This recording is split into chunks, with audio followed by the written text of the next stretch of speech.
வணக்கம், நான் உங்கள் Shabdina. Welcome back to Shabdina's kitchen. இன்றைக்கி நம்ம கிச்சனில் ஒரு அருமையான மார்னிங் பிரேக்ஃபாஸ்ட் பண்ணுற டிஃபன் சாம்பார் எப்படி ரெடி பண்ணி சொல்லி தெரிஞ்சுக்க போகிறோம். இன்றைக்கி இந்த டிஃபன் சாம்பாரில் பார்த்தீங்கன்னா காய்கறி எல்லா காய்கறியும் போட்டிருக்காங்க. இதில் பர்டிகுலராக வந்து எந்த அளவுக்கு புளி யூஸ் பண்ணுறோம். நம்ம லாஸ்ட் டைம் வந்து இந்த டிஃபன் சாம்பாருக்கு மேல் பொடி சொல்லி பண்ணியிருந்தோம். ஸோ அந்த பொடியை யூஸ் பண்ணி இந்த டிஃபன் சாம்பார் எப்படி பண்ண சொல்லி கேட்டு தெரிஞ்சுக்க போகிறோம். அது மட்டும் இல்லைங்க, சின்ன வெங்காயம் பெரிய வெங்காயம் ரெண்டுமே யூஸ் பண்ணுறோம். இதில் சின்ன வெங்காயம் வந்து பர்டிகுலர் தாளிப்பு போட்டு பண்ணுறாங்கன்னா கடைசியாக பெரிய வெங்காயத்தை பொடிச்சா வதக்கி நல்லெண்ணெய் யூஸ் பண்ணி பண்ணுறாங்க. எதுக்காக இந்த மாதிரி பண்ணுறாங்கன்னு சொல்லி நிறைய விஷயம் நம்ம கேட்டு தெரிஞ்சுக்க போகிறோம். வாங்க போய் பார்க்கலாம். அதுக்கு முன்னாடி நம்ம யாரை மீட் பண்ண போகிறோங்கன்னா திருமதி தங்கமாமி. வணக்கம். வணக்கம். எப்படி இருக்கீங்க? இன்னைக்கு நல்லா இருக்கோம். ரொம்ப சந்தோஷம். எங்கள் வீட்டில் எப்படி இருக்காங்க? வீட்டில் எல்லாரும் நல்லா இருக்காங்க. ஏகப்பட்ட ரெசிபிகள் பண்ணிட்டு இருக்கோம். ஒவ்வொன்றும் நம்ம வெளியில் கொண்டு வந்து எல்லாருக்கும் சொல்லி கொடுத்துட்டு இருக்கோம். நல்ல விஷயம், நல்ல விஷயம், நல்ல விஷயம். ஸோ இன்னைக்கு வந்து நம்ம என்ன பண்ண போகிறோம்? இன்னைக்கு நம்ம வந்து டிஃபன் சாம்பார் வந்து நம்ம பண்ண போகிறோம். ஓகே. இல்லத்தரசிகள் எல்லாருமே இப்போ நம்ம சொல்லிக் கொடுக்குற அளவு வச்சுட்டு எல்லாருமே பண்ணி தெரிஞ்சுக்கலாம். குழந்தைங்களுக்கு சாட்டர்டே சண்டே வீட்டில் எல்லாம் பண்ணி கொடுக்கலாம். வாங்க, இந்த டிஃபன் சாம்பார் மாமி ஸ்டைலில் பண்ணுற அந்த ரெசிபி எப்படி பண்ணுறாங்க, அதில் பர்டிகுலராக பாசி பருப்பு தோரம் பருப்புலாம் யூஸ் பண்ணி பண்ண சொல்கிறாங்க. இந்த ரெசிபி கேட்டு தெரிஞ்சுக்கலாம். போய் பார்க்கலாம் வாங்க. ஸோ இன்னைக்கு இந்த டிஃபன் சாம்பார் தான் பண்ண போகிறோம். இந்த டிஃபன் சாம்பார் பண்ணுறதுக்கு முன்னாடி நீங்கள் ரெகுலராக பண்ணுற மதியான சாம்பார் இருக்கும், இந்த டிஃபன் சாம்பாருக்கும் என்ன வித்தியாசம்? ரெண்டுக்கு என்ன வித்தியாசம்னா, இதில் வந்து புளி வந்து அதிகம் நமக்கு போடக்கூடாது. இட்லி தோசை மாவுல எல்லாத்துலேயுமே நம்ம புளி உப்பு இருக்குது. அதனால புளி வந்து இதில் ரொம்ப கம்மியாக. நம்ம மதிய சாம்பாருக்கும் போது வெறும் சாதம், அதுக்கு தகுந்த நம்ம புளி உப்பு நமக்கு வேணும். சாப்பாட்டு சாம்பார் வேற, இது வேற. அது எல்லாமே இந்த டிஃபன் சாம்பாரில் ஒரு சிட்டிக்கு வெல்லம் போடுவோம். இன்னைக்கு நம்ம யூஸ் பண்ணுறோம், வெள்ளை யூஸ் பண்ணுறோம். சரி, ஓகே, நல்ல விஷயம். எத்தனை பேருக்கு நம்ம பண்ண போகிறோம் இந்த டிஃபன் சாம்பார், எவ்வளோ பண்ணுறோம்? இப்போ வந்து நம்ம ஒரு 25 பேருக்கு பண்ண போகிறோம். ஓகே. இந்த ரெசிபி பண்ணுறதுக்கு தேவையான பொருட்கள் பார்க்கலாமா? பார்க்கலாம். பாசி பருப்பு 1/4 கிலோ, துவரம் பருப்பு 1/4 கிலோ, 100 கிராம் சாம்பார் பொடி, 1/2 டீஸ்பூன் மஞ்சள் தூள், தேவையான அளவு உப்பு, 10 வரமிளகாய், கடுகு 2 டீஸ்பூனு, ஜீரகம் 1 டீஸ்பூனு, வெந்தயம் 1 டீஸ்பூனு, பெருங்காயம் 1 துண்டு, தாளிக்கு கடலெண்ணெய் வச்சுருக்கோம், கருவேப்பிலை, கொத்தமல்லி, எலுமிச்சம்பழம் அளவு புளி வச்சுக்கலாம், தக்காளி 1 கிலோ, சின்ன வெங்காயம் 1/2 கிலோ, வெல்லம் 1 சின்ன துண்டு, பச்சை மிளகாய், பரங்கிக்காய், முருங்கைக்காய், கத்திரிக்காய், கேரட்டு, உருளைக்கிழங்கு, காய்கறிகள் எல்லாம் சேர்த்து ஒரு 1/2 கிலோ. இப்போ தேவையான பொருட்கள்லாம் பார்த்துருப்பீங்க. ஃபர்ஸ்ட் நம்ம என்ன பண்ண போகிறோம்? ஃபர்ஸ்ட் இந்த காய்கறி தாளிக்க போகிறோம். கடலெண்ணெய் எடுத்துருக்கோம். சாம்பாருக்கு கடலெண்ணெய் தாளித்தா நல்ல வாசனையாக இருக்கும், ஒரு நல்ல டேஸ்ட்டும் நமக்கு கிடைக்கும். வீட்டில் இருக்கிறவங்க எது உங்களுக்கு வசதியோ என்ன இருக்கோ அதை கூட வச்சு பண்ணிக்கலாம். நீங்க இந்த மாதிரி ஃபங்க்ஷன்லாம் போனா கடலெண்ணெய் யூஸ் பண்ணீங்களா இல்லை நல்லெண்ணெய் யூஸ் பண்ணீங்களா? கல்யாண ஃபங்க்ஷன் பண்றதுலாம் கடலெண்ணெய் யூஸ் பண்ணுவோம். கடலெண்ணெய் தாளிப்பு கடலெண்ணெய் யூஸ் பண்ணுவோம். மேலே இறக்கும்போது நல்லெண்ணெய். சரி, ஓகே. இப்போ என்ன சூடாயிடுச்சு. இப்போ ஃபர்ஸ்ட் நம்ம என்ன பண்றோம்? கடுகு போடுறோம். அடுத்து வெந்தயம் போடுறோம். சரி, அடுத்தது வரமிளகாய். வரமிளகாய் ஒரு 10 மிளகாய் போட்டுருக்கோம். சரி. பெருங்காயம் 1 துண்டு போட்டுருக்கோம். இதுக்கப்புறம் நம்ம கருவேப்பிலை,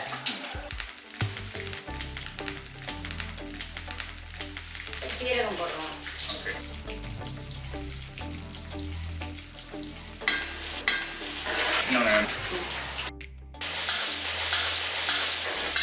பச்சை மிளகா போடுறோம். காரம் எவ்வளோ? காரத்துக்கு ஏற்ற மாதிரி போட்டுக்கிறோம். ஓகே. வயிற்றுக்கு நல்லதுங்கிறதுனால சீரகத்தில் எல்லாத்தையுமே நம்ம சேர்க்கிறோம். ரைட்டு. அந்த காலத்தில் சொல்லுவாங்க, திருப்புள்ள இல்லாத வீடு வீடல்ல, சீரகம் சேர்க்காத சமையல் சமையல் இல்லை. இந்த குழந்தைக்கு இருந்தால் அந்த வீடு ஒரு பெரிய ஒரு அழகு தான். அது மாதிரி சமையலுக்கு சீரகம் ஒரு ரொம்ப முக்கியம். சீரகம். சீரகம்னா உள்ள அந்த சீரகம் வைக்கிறது தான் சீரகம். நல்லது. சமையல்ல கண்டிப்பா சீரகம் ரொம்ப முக்கியம். முக்கியம். நல்லா இருக்கு. ஓகே. இப்போ அடுத்து நம்ம என்ன பண்றோம்? எல்லா காய்கறியுமே நம்ம போடலாமா? சரி, ஓகே. கட் பண்ணி வச்சிருக்க காய்கறி எல்லா காய்கறியும் எடுத்து வச்சிருக்கீங்க. இது வந்து மஞ்சள் பூசணிக்காய். சரி, ஓகே. இந்த மஞ்சள் பூசணிக்காய் யூஸ் பண்றதுக்கு முக்கியத்துவம் என்ன? மஞ்சள் பூசணிக்காய் வந்து இனிப்பை கொடுக்கும். மஞ்சள் பூசணிக்காயும் உடம்புக்கு ரொம்ப நல்லது தான். நைஸாக கத்திரிக்காய் கட் பண்ணி வச்சுருக்கோம். சரி, ஓகே. முருங்கைக்காய், கத்திரிக்காய், கேரட்டு உடம்புக்கு நல்லது. ஆனால் கலர்ஃபுல்லாக இருக்கும். பார்க்கறதுக்கு கல்யாணத்துலையோ நம்ம பெரிய இது மாதிரி பண்ணும்போது பார்க்கறதுக்கு சாப்பிட்றதுக்கு ஒரு ஆசையாக இருக்கும். உருளைக்கிழங்கு போடுறவா போடலாம், வேண்டாம்னா விட்டுடலாம். ஏன்னா நம்ம பெரிய அளவில் பண்ணும்போது உருளைக்கிழங்கு போட்டால் திக்னஸ் கொடுக்கும்.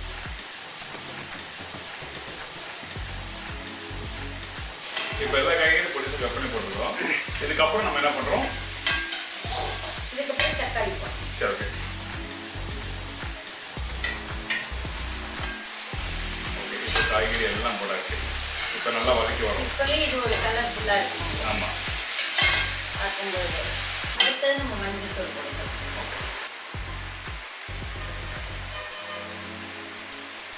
இதுக்கப்புறம் சாம்பார் தூள்.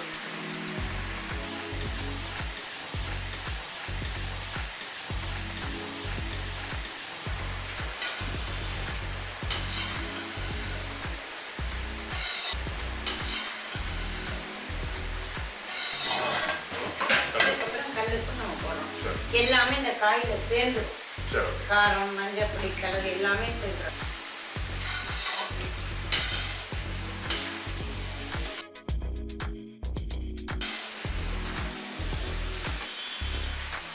இது எல்லாமே போட்டோம். இது எல்லாம் நல்லா வதங்கிட்டு இனிமே இதுக்கு நம்ம கொஞ்சோடு புளி ஊற்றலாம். சரி. இப்போ இந்த இடத்துல நம்ம தக்காளி அதிகமாக யூஸ் பண்ணிக்கலாம், அதனால புளி கம்மியாக யூஸ் பண்ணுறோம்.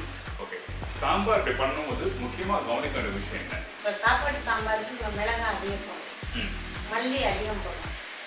இதெல்லாம் அளவு கம்மியாக தான் இருக்கும். சரி, ஓகே. மிளகாய், மல்லி இதெல்லாம் கம்மியாக இருக்கும். புளி அதே மாதிரி ரொம்ப கம்மியாக இருக்கும். நான் தக்காளியில் புளி இருக்கு. முக்கியமாக பார்க்க வேண்டிய விஷயம், டிஃபன் சாம்பார் பண்ணும்போது இது கரெக்டாக இந்த இடத்துல இதை பார்த்துக்கணும் அப்படின்னு சொல்லி உங்கள் அனுபவத்தில் எதுனா இருக்குல்ல? கரெக்டான எல்லாமே எண்ணெயில் போட்டுருவோம்.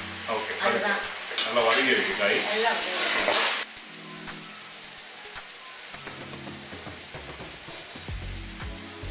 ஒவ்வொரு எல்லா காயும் கையில் எடுக்கும்போது வந்து உடையுது. ஓகே, நேரமும் அதிகம் இருக்காது. நல்லா இருக்கு. டேஸ்ட்டு இது வந்து நல்லா இருக்கும்.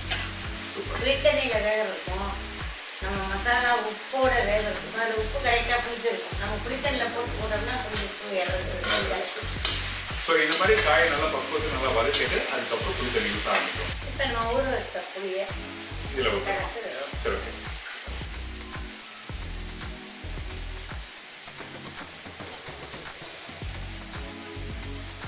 இந்த புளி ஊற்றுறோம். சரி, இந்த புளியை நல்லா கரைச்சி வச்சிருக்க புளி தண்ணியை இதை ஊற்றிட்டோம்.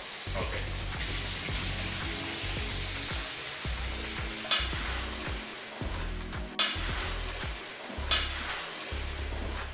வந்து இதுக்கு தண்ணி வந்து கொஞ்சம் மிதந்து வந்தால் நல்லா இருக்கும். அதனால இப்போ நம்ம கொஞ்சமாக தண்ணி இதில் சேர்த்துக்கலாம். சரி, ஓகே. இல்லை, இன்னும் முக்கியமான கேள்வி நான் கேட்குறேன். இப்போ இந்த இடத்துல புளி தண்ணி யூஸ் பண்ணியிருக்கல, இந்த புளி தண்ணி நல்லா வெந்த பேருக்கு தான் நம்ம பருப்பு தண்ணி யூஸ் பண்ணணுமா, இல்லை அந்த புளி தண்ணியை கொதிக்கும் போதே வந்து நீங்கள் பருப்பு தண்ணி ஊற்றி கம்ப்ளீட் பண்ணலாம்? இல்லை முருங்கைக்காய் எல்லா காயும் வெந்து எல்லாம் சேர்ந்து வரும். அதுக்கப்புறம் கடைசியாக நம்ம வந்து பருப்பு ஊற்றணும். சரி. ரெண்டாவது அந்த புளியினுடைய இதெல்லாம் அந்த காயில காரணம் புரியுதுங்களா உங்களுக்கு? சில பேர் என்னன்னா புளி தண்ணி ஊற்றினோடனே பருப்பு தண்ணி ஊற்றுவாங்க. அப்போது அந்த சாம்பார் கண்டிப்பாக வந்து என்னன்னா அந்த பருப்பும் கொதிக்க அந்த புளிப்போட தன்மை வந்து போகாது. அப்போது அந்த டேஸ்ட் மாறும். ஸோ அதனால தான் இந்த காய்கறி அந்த புளியெல்லாம் சேர்த்து நல்லா இப்போ வேக வச்சு கொதிக்க விட்ட பிறகு தான் பருப்பு பண்ணுறோம். இது ரொம்ப முக்கியமான விஷயம். அதனால தான் இந்த கொஸ்டின் வந்து நான் கரெக்டாக உங்களுக்கு ஆன்சர் கொடுத்துருக்கேன். வீட்டில் பண்ணும்போது கவனமாக பண்ணுங்க. ஓகே, இப்போ நல்லா கொதிக்கிட்டோம்.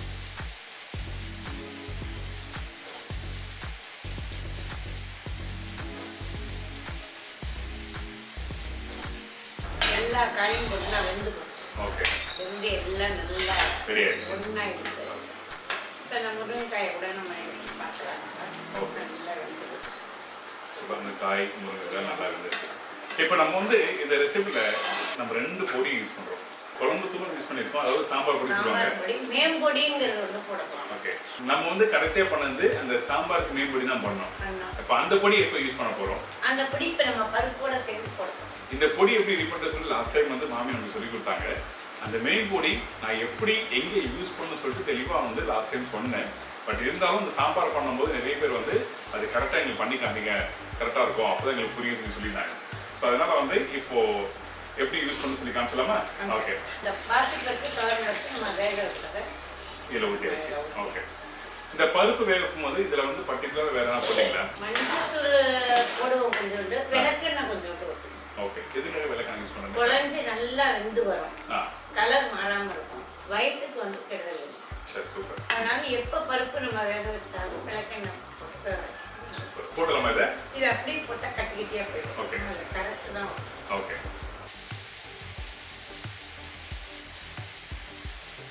3 டேபிள் ஸ்பூன் அளவு தண்ணி போட்டு. சரி ஓகே. தண்ணி வேணும்ல? தண்ணி கொஞ்சமாக இருக்கும். போதுமா? போதும். ஓகே. சில பேர் அரிசி மாவு கடலை மாவுலாம் சேர்ப்பார், நாங்கள் சேர்க்கறது இல்லை.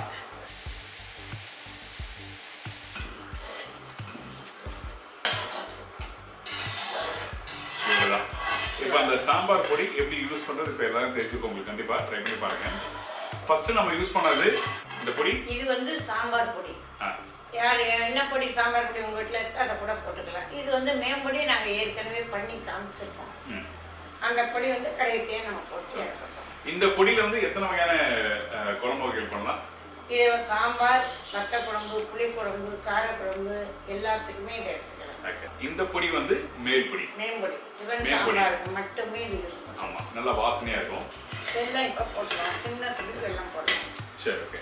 நம்ம எல்லா இதுக்கும் வெல்லம் போடுவோம். சிவன் சாம்பாருக்கு போட்டால் உங்களுக்கு நல்லா லைட்டாக காமிக்கும்.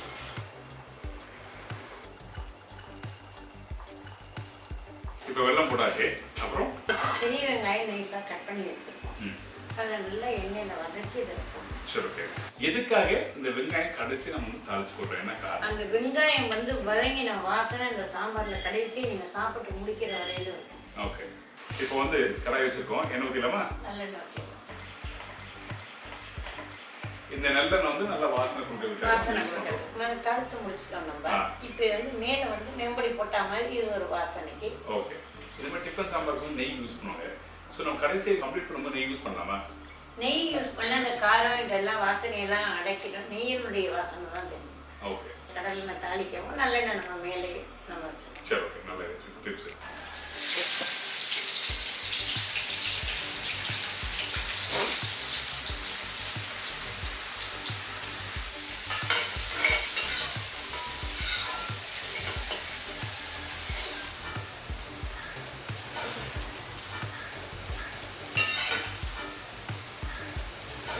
நல்லா நம்ம பார்க்கலாம் எப்படி வதங்கிட்டா என்னன்னு பார்ப்போம். ஓகே. ஒன்று வரவுல நல்லா வெங்காயம் வந்து வதங்கி கலர் மாறுது. இப்போ அந்த சாம்பாரை கொட்டிடலாமா? இதில் நம்ம கொட்டிடலாம். சரி ஓகே.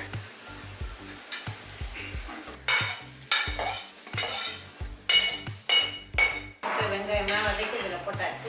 எல்லாம் இப்போ வந்து பச்சை கொத்தமல்லி போடணும். கடைசியாக கொத்தமல்லி. பச்சை கொத்தமல்லி நைஸாக கட் பண்ணி அலசி மண் இல்லாமல் நல்லா வச்சுருக்கோம்.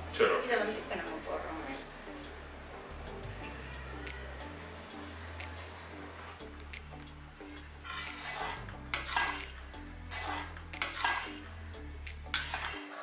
ஸோ இப்போ கலரும் மாறாது, பார்க்கறது நல்லா இருக்கும். ஓகே. இந்த பச்சை கொத்தமல்லியே நம்ம மேலே போடுறதுனால இதுவும் கலர் வந்து மாறாமல் இருக்கும். நல்லது. So okay. இப்போ இதை நீங்கள் டேஸ்ட் பண்ணி பார்க்கலாம். சரி ஓகே. அந்த சாம்பார் டெக்ஸ்டர் பாருங்க, அந்த பருப்பு நல்லா வெந்து எல்லாமே ஈவனாக நல்லா மிக்ஸ் ஆகிருக்கு. சில பேர் சாம்பார் பண்ணும்போது அந்த பருப்பு கொஞ்சம் வேக வச்சுருவாங்க, வெந்திருக்கும், அது நல்லா மசிஞ்சிருக்காரு. அப்படி இருக்கும்போது என்னன்னா தண்ணி விட ஆரம்பிக்கும், அந்த பருப்பு தனியாக இருக்கும். பருப்பு தனியாக, சாம்பார் தனியாக. ஆமாம், அது பாட்டுக்கு ஒரு பக்கம் ஓடும். இலையிலையோ தட்டிலையோ கூட அது தனியாக ஓடும். அந்த மாதிரி தான் நல்லா இருக்கா சாம்பார். இந்த மாதிரி சேர்ந்து இருக்கணும். நமக்கு டேஸ்ட் பண்ணி பார்த்துருமா? இது சாம்பாரை கூட பிடிச்சிடலாம். இங்கே பாருங்க, தெரியுதா? இந்த மாதிரி தான் இருக்கணும். அந்த பருப்பே தெரியல பாருங்க, முழுசா அந்த பருப்பே தெரியல.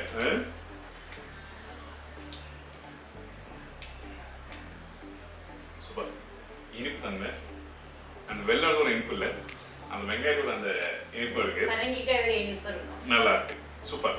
நீங்க வீட்டில் வந்து யாராவது சாம்பார் பண்ண இந்த மெத்தடில் ட்ரை பண்ணிருப்பாங்க. ரெகுலி வீட்டில் இருக்கவங்க எல்லாருமே உங்களை அப்ரிஷியேட் பண்ணுவாங்க. அந்த அளவுக்கு ஒரு ஃபேண்டாஸ்டிக்கான சாம்பார் தான் இன்னைக்கு மம்மி சொல்லி கொடுத்துருக்காங்க. சூப்பர், சூப்பர், எக்ஸலண்டாக இருக்கு. Really fantastic. காரமும் தெரியுது. அந்த காரம் எப்படி தெரியுது பார்த்தீங்கன்னா செகண்ட் டேஸ்ட்னு சொல்லுவாங்க. ஃபர்ஸ்ட் டேஸ்ட் பார்த்தீங்கன்னா அந்த அந்த வெங்காயத்தோட இனிப்பு தன்மை, ஏற்கனவே வெல்லம் போட்டிருக்காங்க, ஒரு மைல்டான ஒரு டேஸ்ட்டு. அதுக்கப்புறம் காரம் பார்த்தீங்கன்னா இங்கே தெரியுது, ஒரு மைல்டான காரம். நீங்கள் வீட்டில் ஃபங்க்ஷன் பண்ணுறீங்க, அதாவது உங்களுக்கு தேடி வரவங்களுக்கு ஒரு 30 பேருக்கோ 50 பேருக்கோ, இல்லை மேரேஜ் ஃபங்க்ஷன் பண்ணுறவங்களுக்கோ உங்கள் நம்பரை நீங்கள் தரீங்களா? கண்டிப்பாக தரோம். ஓகே. எங்களோட நம்பர் 9442303742. எந்த சந்தேகமாக இருந்தாலும் கேட்கலாம். Thank you so much. ஓகே. இதே மாதிரி இன்னொரு நாள் இன்னொரு ஊரில் ஒரு புது ரெசிபி சந்திப்பேன். நன்றி, வணக்கம். சீக்கிரம் டேக் கேர்.